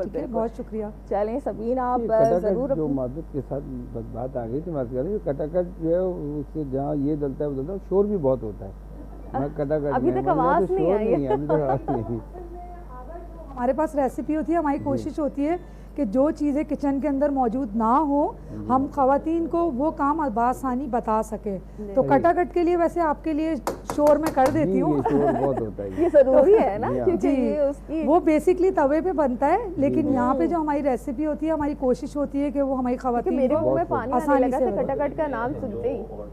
متوجہ کرنے کے لیے زیادہ چمچ بجاتی اور پھر انہوں نے رکھے بھی کچھ اس طرح کے سامان ہیں کہ وہ شور کرتے رہے اور وہ لوگوں میں ایسا کروں گی کہ آپ لوگوں کی خواہش کے مطابق آخر میں اس کی بھنائی کرتے ہوئے میں تھوڑا سا بجا دوں گی چمچ. یہ بہترین. میں ایک چیز یہاں پہ چاہوں گا آپ کے موضوع کے حوالے سے ابتدا میں کیونکہ آخری لمحات ہیں اور پھر وہ ٹائم ختم ہو جاتا ہے. ماہ مبارک رمضان کی ان عبادتوں کا جو ہدف اور مقصد وہ جو آیت شروع میں بیان ہوئی لعلکم تتقون، تقوی و پرہیزگاری ہے، اور زکوٰۃ فطرہ اس کا جو ایک بہت بنیادی فلسفہ، اصل و اساسی فلسفہ وہ یہ ہے کہ انسان مال آنے کے بعد اور دیگر اس طرح کی خدا کی نعمتوں کو ملنے کے بعد وہ مال سے اور ان دیگر اشیاء سے محبت کرنے لگ جاتا ہے، اور یہ محبت غالب آ جاتی ہے، کبھی کبھار اتنی غالب آ جاتی ہے کہ احکام الہی پس پشت چلے جاتے ہیں، اور یہ انسان کے نفس جو ہے اس مال کے ساتھ اتنا جڑ جاتا ہے کہ پھر وہ احکام الہی کی پرواہ نہیں کرتا. یہ فطرہ یا زکوٰۃ یا خمس یا مال کا نکالنا یہ اس نکالنے والے کو حب مال سے نجات دلاتا ہے اور حب الہی اس کے دل میں غلبہ پیدا کرتی ہے یقیناً. دوسری طرف لوگوں کے دلوں میں جن لوگوں کو یہ نکال کر دیتا ہے تو جنہیں ملتا ہے فیض ان کے دلوں میں اس نکالنے والی کی محبت پیدا ہوتی ہے کہ ان لوگوں نے نکالا اپنے مال سے اور ہماری پریشانیاں دور ہوئی، وہ ان کے محافظ بن جاتے ہیں جو نکالنے والوں کے ہیں، جو زکوٰۃ نکالنے والے ہیں، جو خمس نکالنے والے ہیں، جو فطرہ نکالنے والے ہیں، وہ جنہیں فائدہ پہنچتا ہے وہ ان کے محافظ بن جاتے ہیں. پھر وہ ان کی نسبت نہ خیانت کرتے ہیں، نہ کوئی ان کے نقصان پہنچنے دیتے ہیں ان کے مال کو، بلکہ ان کے لیے معاون و مددگار بن جاتے ہیں۔ یہ ایک ایسا بہترین سلسلہ ہے پروردگار عالم کی جانب سے، اگر ہم اس کے فلسفے کی جانب جائیں تو یہ انسان کو حب دنیا سے نجات دے کر حب الہی کی جانب لے کر آتا ہے۔ یہی ہدف ہے کہ معاشرہ محبت کے ساتھ رہے، اللہ سے جو ہے وہ محبت وہ غالب رہے، اور اللہ کی محبت میں ایک دوسرے سے محبت کریں۔ الحب للہ والبغض للہ، محبت بھی اللہ کی خاطر ہو اور بغض بھی اللہ ہی کی خاطر۔ اور اللہ کی ہر کام میں بے شک اتنی زیادہ حکمت ہے، اللہ چاہتا تو سب کو ہی امیر کر دیتا کہ کسی، لیکن اللہ تعالیٰ نے آپس میں یہ تعلق بنانے کے لیے، کہ انسانیت رکھنے کے لیے، کہ ایک دوسرے کا احساس پیدا کروانے کے لیے تمام جو چیزیں ہیں وہ ہمارے لیے بیان فرمائی ہیں بہت تفصیل کے ساتھ۔ اور بے شک یہ تمام چیزیں جو ہے ہم پہ جب کسی کا احساس کرتے ہیں تو ایک احساس کے علاوہ کسی کی مدد تو ہو جاتی ہے، لیکن جو وہ ایک خوشی ہوتی ہے، ایک کو پتہ چلتا ہے کہ زندگی میں خوشی ہوتی کیا چیز ہے، یہ آزمائش بھی ہے، آپ آزمائش ہے، اور خدا آزمائش میں ڈالتا ہے پھر اس کا اجر عطا فرماتا ہے، بندوں کو نوازتا ہے خدا، آزمائش میں اسی لیے ڈالتا ہے کہ اسے اور مزید نوازنا چاہتا ہے کہ انسان سرخرو ہو، اور پروردگار اس کو پھر اور نوازے، اس نعمت میں اور اضافہ کرے۔ لَئِن شَكَرْتُمْ لَأَزِيدَنَّكُمْ، انسان یہ شکر ادا کرنا ہے، یہ تمام احکامات الہی پر عمل کرنا، اس کی دی ہوئی نعمتوں کو شکر ہے، عملاً شکر ہے، اور اس شکر کے نتیجے میں پروردگار اور اضافہ کرتا ہے، برکت عطا فرماتا ہے۔ یہ جو ہے وہ جتنے بھی احکامات ہیں خدا کی محبت کا مظہر ہیں۔ اگر انسان غور کرے ذرا تو دیکھیں کہ ہر ایک حکم الہی کے اندر اللہ کی محبت پوشیدہ ہے، وہ اپنے بندے سے محبت کرتا ہے، اس کے فائدے کے لیے اللہ نے احکامات دی۔ ایک مالیات کا حکم ہو یا کوئی اور حکم ہو، کسی ایک حکم میں اللہ کو ذرہ برابر بھی کوئی فائدہ مطلوب نہیں ہے، وہ دینا چاہتا ہے، لینا نہیں چاہتا، وہ غنی اور بے نیاز ہے۔ اس پروگرام میں آپ شریک ہو چکے ہیں، ہمارے ساتھ نعت خوان شخصیت کاشف شکیل ہمارے ساتھ موجود ہیں۔ السلام علیکم۔ اچھا جی، آپ سے کلام کی گزارش بھی ہے، اور پھر انشاءاللہ آخر بات ہوگی کہ میں یہ بھی پوچھنا چاہ رہی تھی کہ جو زکوٰۃ، فطرہ اور خمس کے حوالے سے جب بات کرتے ہیں تو کسی ضرورت مند کے علاوہ کسی اور مذہبی کام میں کیا اس کا استعمال لیا جا سکتا ہے، جیسے کسی اسکول کی تعمیر، مدرسہ یا مساجد میں، ہاسپٹل وغیرہ ہے جہاں پر بھی کسی کے مدد کا ایک دیکھا جاتا ہے پہلو نظر آتا ہے، تو کیا ان کے لیے استعمال ہو سکتا ہے؟ اس پر ضرور بات کریں گے، لیکن کاشف آپ سے کلام کی گزارش۔ مدینے سے بلاوا رہا ہے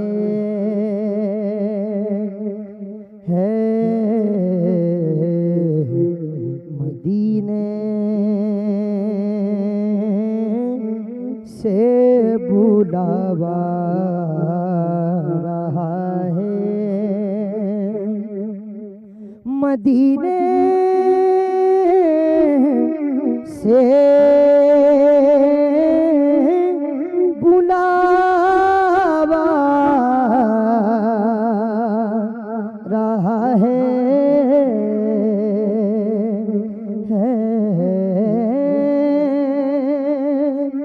مدینے سے بلاوا رہا ہے، میرا دل مجھ سے پہلے جا رہا ہے، میرا دل مجھ سے پہلے جا رہا ہے، میرا دل بھی تو اپنے ساتھ لے جا، میرا دل بھی تو اپنے ساتھ لے جا، اکیلا کیوں مدینے جا رہا ہے یہ چکی سیدہ کی چل رہی ہے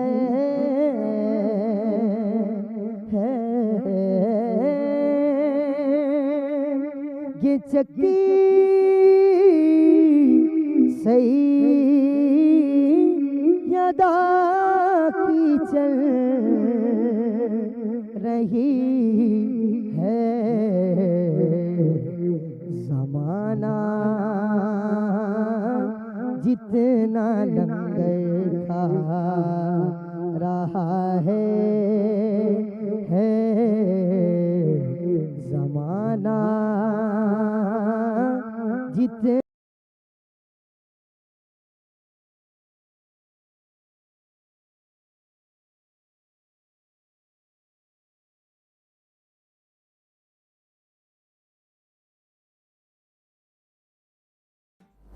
ویلکم بیک، ایک بار پھر آپ کے ساتھ موجود ہیں اور اسی ایک سوال سے جو بریک پر جانے سے پہلے علامہ صاحب آپ کی خدمت میں نے پیش کیا تھا، یہ اس حوالے سے فرما دیجیے گا کہ فطرہ مساجد کے لیے، ہاسپٹلس کے لیے، مدرسہ، اسکول، ان کے لیے کیا جا سکتا ہے؟ دیکھیں جو مصارف قرآن مجید میں بیان ہوئے ہیں ترتیب کے ساتھ، تو اسی ترتیب میں ہمیں چلنا چاہیے۔ سب سے پہلے یہ غریبوں کا حق ہے، ٹھیک ہے، اور غریبوں میں وہ لوگ جو آپ کے عزیز و اقارب ہیں، ٹھیک ہے، اس کے بعد دوسرے غریب آتے ہیں، پھر مساکین آتے ہیں۔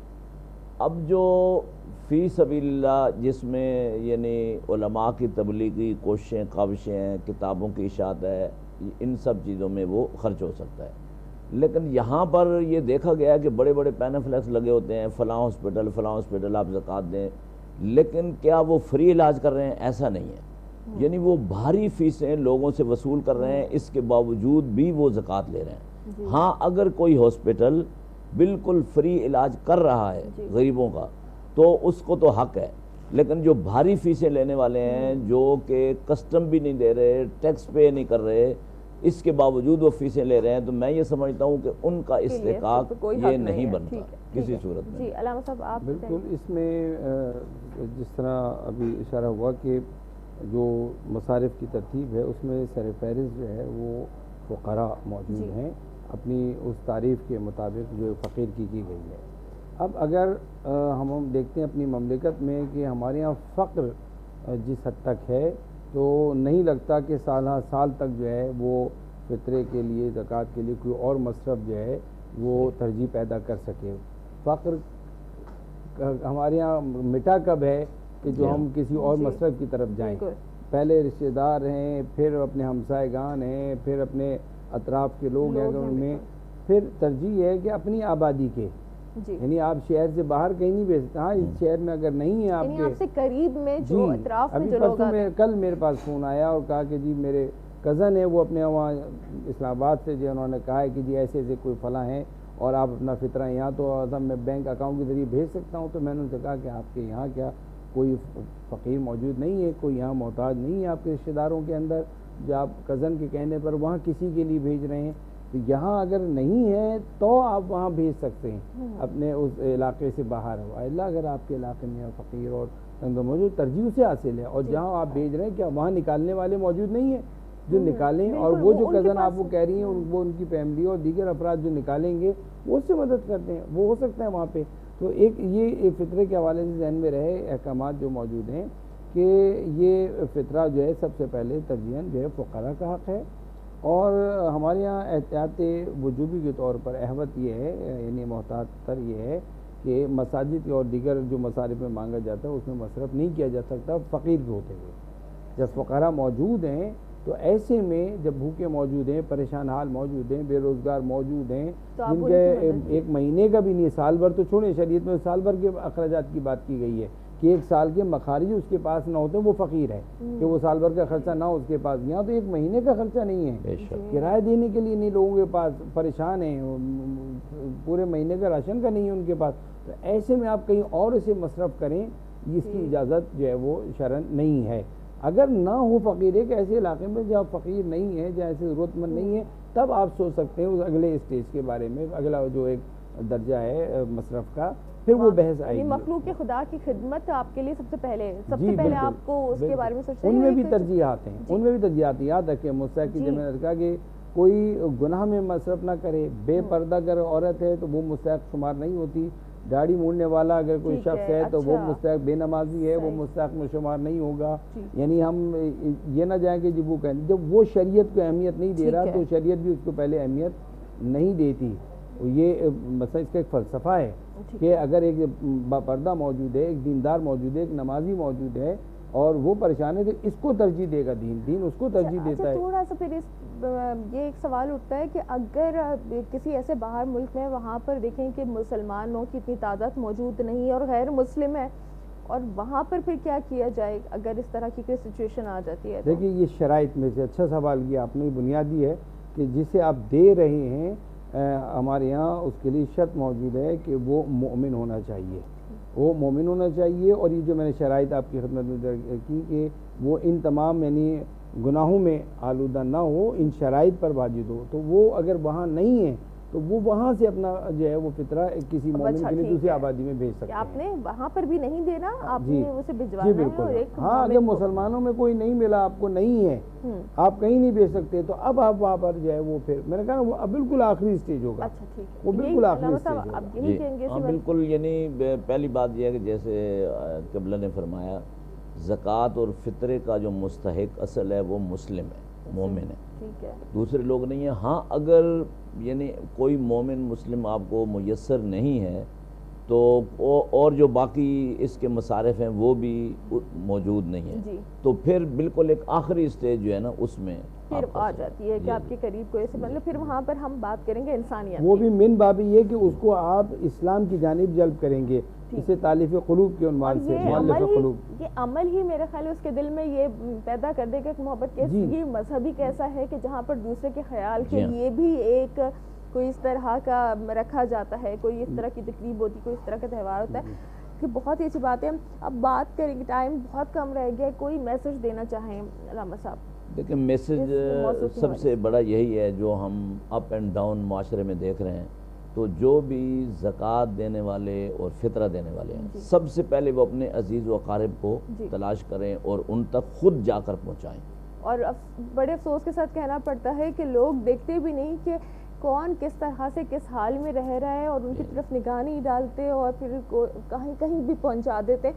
کہ یہاں پر تو دیکھا جاتا ہے کہ ایک روڈ پہ پڑا ہوا بچہ ہو اور آپ کی عبادتیں بھی اللہ تعالیٰ نے، بے شک عمرے پہ اور حج پر آپ کو ثواب ضرور ملتے ہیں، لیکن اس سے پہلے تو یہ دیکھیں کہ آپ کسی کے اوپر سردی میں یا گرمی میں کسی کو کوئی چادر مہیا کر دیں یا کوئی اس کو کھانا کھلا دیں ایک وقت کا، تو یہ اللہ تعالیٰ نے مخلوق خدا کی۔ دوسری بات یہ بھی ہے کہ جس طرح آپ نے ذکر کیا NGOs اور وہ نئے ادارے، تو ان سے ہمیں بچنا چاہیے، یعنی ہمیں یہ پتہ ہونا چاہیے کہ ہمارا فطرہ اور زکوٰۃ کہاں استعمال ہو رہا ہے۔ ٹھیک ہے، اچھا علامہ صاحب یہ جو کلیکٹ کرتے ہیں تو ان کو دینا صحیح ہے یا نہیں ہے؟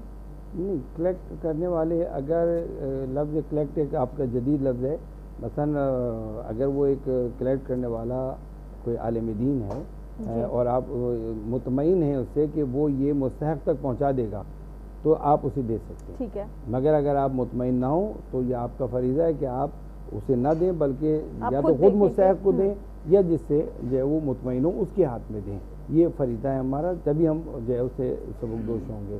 میسج کے حوالے سے میں ایک جنرل میسج دینا چاہوں گا، سب سے پہلے میرے اپنے نفس کے لیے ہے کہ میں یہ کہنا چاہوں گا یہ ماہ مبارک رمضان کے آخری ساعتیں ہیں، ہم جو بھی جتنا بھی خدا کی طرف آیا ہے اللہ کے قریب آئیں، اب پلٹ کے لوٹ کر اللہ سے دور نہ جائیں۔ اگر اللہ کے ہم نے قرب حاصل کیا ہے تو یہ اس قرب کو ہاتھ سے نہ جانے دیں، اگر خدا کو راضی کیا ہے تو پھر اسے ناراض نہ کریں۔ جہنم کے دروازے جو اللہ نے ہم پر بند کر دیے وہ ماہ رمضان کے بعد بھی انہیں بند ہی رہنے دیں، اور جو اللہ نے ہم پر جنت کے دروازے کھولے ہیں کوشش کریں کہ وہ ہمیشہ ہم پر کھلے رہیں، اور اللہ کی یہ خلق جو ہے اللہ کی عیال ہے، اللہ کی اس عیال سے اللہ بڑی محبت کرتا ہے، لہذا خلق خدا سے محبت کریں اور اللہ کو راضی کرنے کے لیے خلق خدا کے دکھ درد تکالیف میں۔ بہت بہت شکریہ آپ دونوں مہمانوں کا کہ اتنے خوبصورت گفتگو کے ذریعے ہماری اصلاح بھی یہاں پر ہوتی ہے. اور یقیناً کہ ابھی آپ لوگ اپنے آس پاس دیکھیے, اپنے رشتہ داروں میں ڈھونڈیے, سب سے پہلے جن کا حکم ہے آپ انہیں تلاش کیجیے, اور آپ کو ایسے بہت سے نظر آ جائیں گے جن کی مدد کرنا آپ کا فرض بھی بنتا ہے. ہم چلتے ہیں کچن میں, اور شیف سبین نے یقیناً وہ کٹا کٹ کا لفظ سن کے جو ہے وہ چمچ زور زور سے چلانا شروع جی سبین, میں نے سیٹ کے سارے اپنے اسپون جو تھے وہ نکال لیے. میں فرمائش پہ جو ہے نا اس کو بجا بھی دیتی ہوں. کٹا کٹ کی بیسکلی آواز اس لیے ہوتی ہے کہ جو اس میں ہم مسالے جو ہرا مسالہ جو شامل کرتے ہیں وہ اچھی طرح سے اس کو اس طرح سے چاپ ہو جائے وہ, ٹھیک ہے. اور اس کو ظاہر سی بات ہے سرو کرنے کے لیے آپ کو ایک اسپون الگ سے چاہیے, تو وہ بھی موجود ہے. تین بھی نہیں 4 ہو جائیں گے, کیونکہ میں نے اس میں مسالہ بھی شامل کیا تھا. تو بہرحال کٹا کٹ مسالہ جو ہے وہ یہاں تیار ہے. واہ, مزیدار سی خوشبو آ رہی ہے, بہترین. ساتھ میں اس کے ہمارے پاس قیمہ تیار ہو چکی ہے, اور آپ کو دیکھو اس میں وہ ہری مرچ اور ٹماٹر, وہ ساری چیزوں کا ایک الگ سا ٹیکسچر بھی فیل ہوگا. جی بالکل ہے نا. اور اس میں ہم نے آخر میں تھوڑا سا گرم مسالہ بھی شامل کیا تھا. اچھا, بالکل آخر میں ڈالیں گے گرم. ہاں, اور آپ چاہیں تو اس کے اندر کڑھائی مسالہ بھی ملکہ والوں کا استعمال کر سکتے ہیں. ٹھیک ہے, بہترین. صحیح ہے. ساتھ میں جو ہے وہ پائن ایپل کا ٹینک ہے, اور اس کے ساتھ ہی دہی بھی ہے, تاکہ آپ کو کھانے میں اور آسانی ہو. بہت شکریہ سبین, تھینک یو سو مچ. اسی کے ساتھ ہی ہم بریک پر جائیں گے, اور کون بنے گا سچی آواز میں آپ سے ملاقات ہوگی. لیکن ہمارے ساتھ موجود ہیں الحاج محمد شاہد قادری صاحب, اور میں چاہوں گی کہ آپ کلام پیش کریں, اور اسی خوبصورت کلام کے ساتھ میں آپ لوگوں سے اجازت بھی لینا چاہوں گی, اور یہ بھی کہ آپ سب دعاؤں میں یاد رکھیے گا. جی. اہل بیت کی بارگاہ میں خوبصورت سا کلام. خالق نے اہل بیت کو وہ مرتبہ دیا, خالق نے اہل بیت کو وہ مرتبہ دیا, روح الامی کو آپ کا درباں بنا دیا, روح الامی کو آپ کا درباں بنا دیا. اتری گئے پنج تن پہ تو تطہیر کی ردا, اتری گئے پنج تن پہ تو تطہیر کی ردا, ساری خدائی سے انہیں, ساری خدائی سے انہیں اطہر بنا دیا, ساری خدائی سے انہیں اطہر بنا دیا. خالق نے اہل بیت کو, اور کتنی بلند شان ہے بنت رسول کی, کتنی بلند شان ہے بنت رسول کی, خلد بری کا آپ کو, خلد بری کا آپ کو مالک بنا دیا, خلد بری کا آپ کو مالک بنا دیا, روح الامی کو آپ کا. اور مولا علی نے واردی جو نیند پر نماز, مولا علی نے واردی جو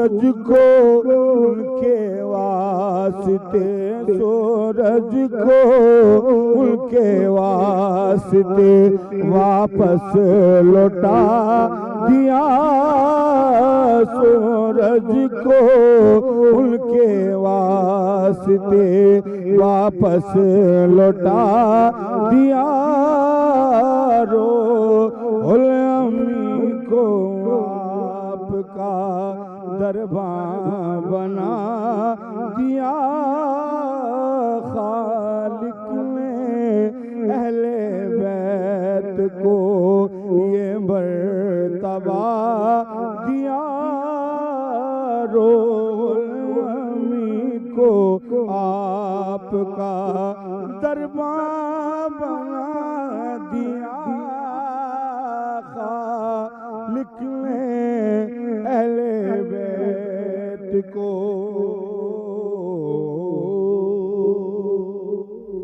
جزاک اللہ۔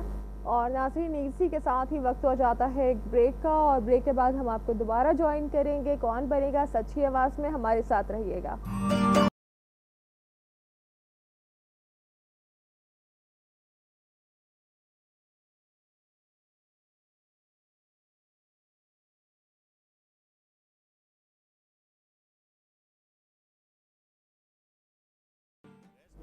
ویلکم بیک، ایک بار پھر آپ کے ساتھ موجود ہیں مرحبا سحری ٹرانسمیشن میں، اور جناب آج ہمارا سیمی فائنل کا لاسٹ راؤنڈ ہے اور کل ہوگا فائنل۔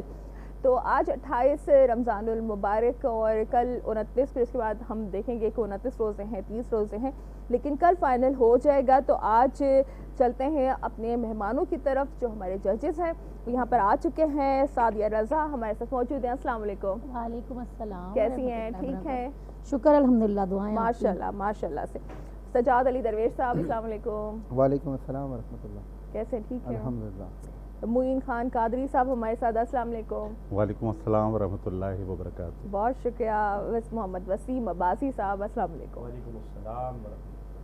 بہت شکریہ آپ چاروں مہمانوں کا۔ سحری ہم یہاں پہ کر چکے ہیں اور اب ہم جائیں گے مقابلے کی طرف، اور مقابلہ اب شروع ہونے جا رہا ہے۔ آج 28واں دن اور کل ہوگا ہمارا فائنل۔ تو اب دیکھتے ہیں کہ کون وہ خوش نصیب ہیں جو کل کے مقابلے کے لیے کوالیفائی کر جائیں گے یا کر جائیں گی، کیونکہ آج ہے 2 لڑکوں اور 1 لڑکی میں مقابلہ جناب۔ تو سب سے پہلے ہمارے ساتھ محمد حسنین موجود ہیں جی۔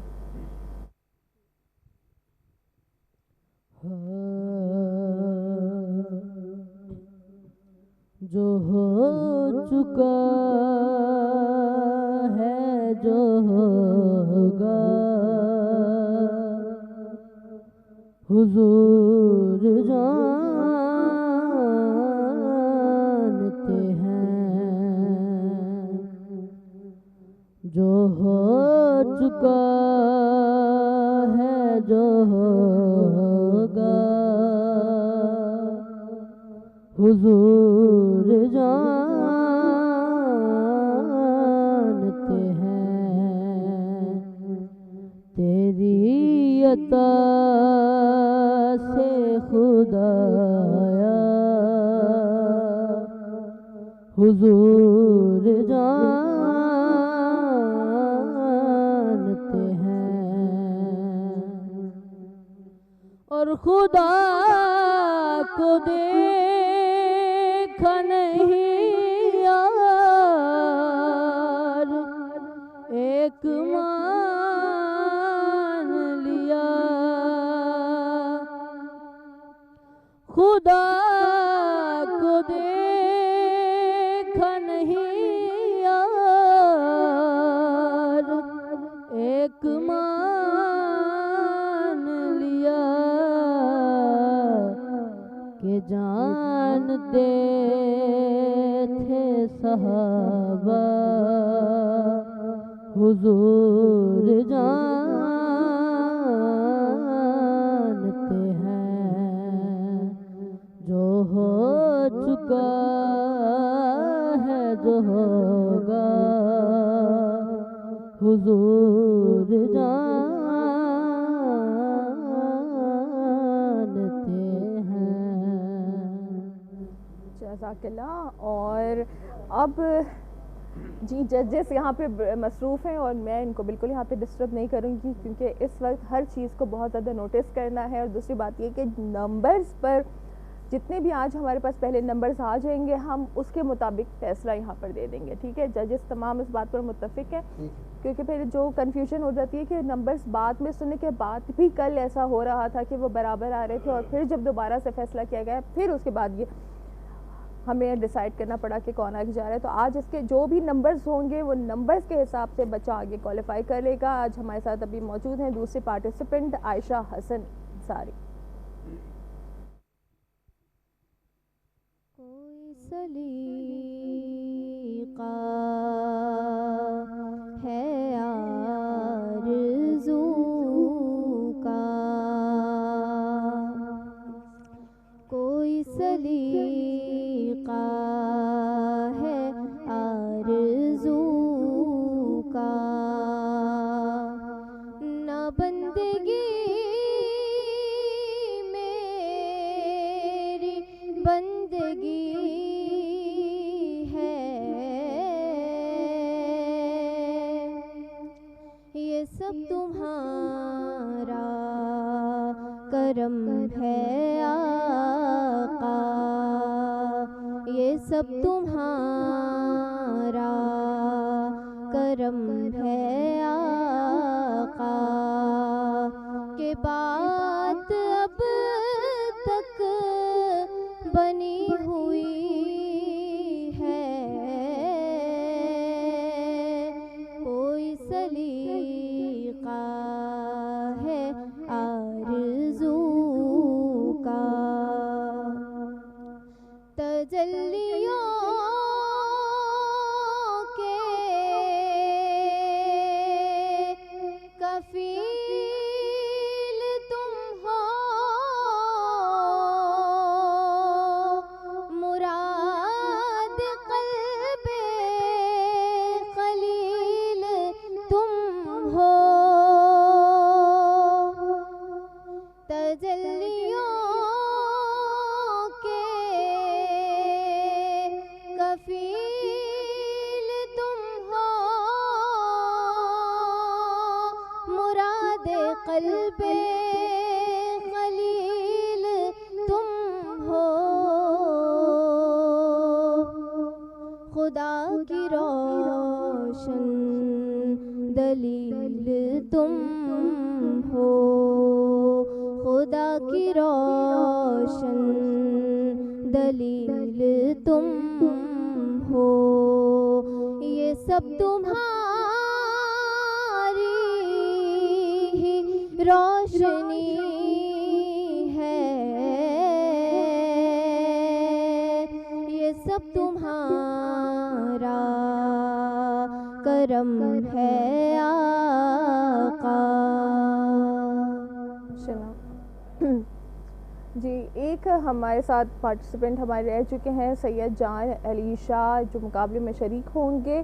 اور کیونکہ دیکھیں آج ایک بات میں یہاں پہ کلیئر کرنا چاہتی ہوں کہ کل جو ہو رہا تھا کہ آپ لوگوں نے دوبارہ سنا تھا نعت خوان جتنے بھی آئے تھے, تو تھوڑا سا یہ ہوگا کہ آج اگر نمبر ٹائی ہوں گے آپس میں نمبر 2 کے اگر برابر ہو جاتے ہیں تو پھر ان دونوں کو سنا جائے گا. ایسی صورتحال اگر پیش آتی ہے کہ آپ لوگوں کو دوبارہ سننا پڑ رہا ہے تو وہ صرف نمبرز کے اوپر ہی فیصلہ ہوگا کہ ان کو سنا جائے.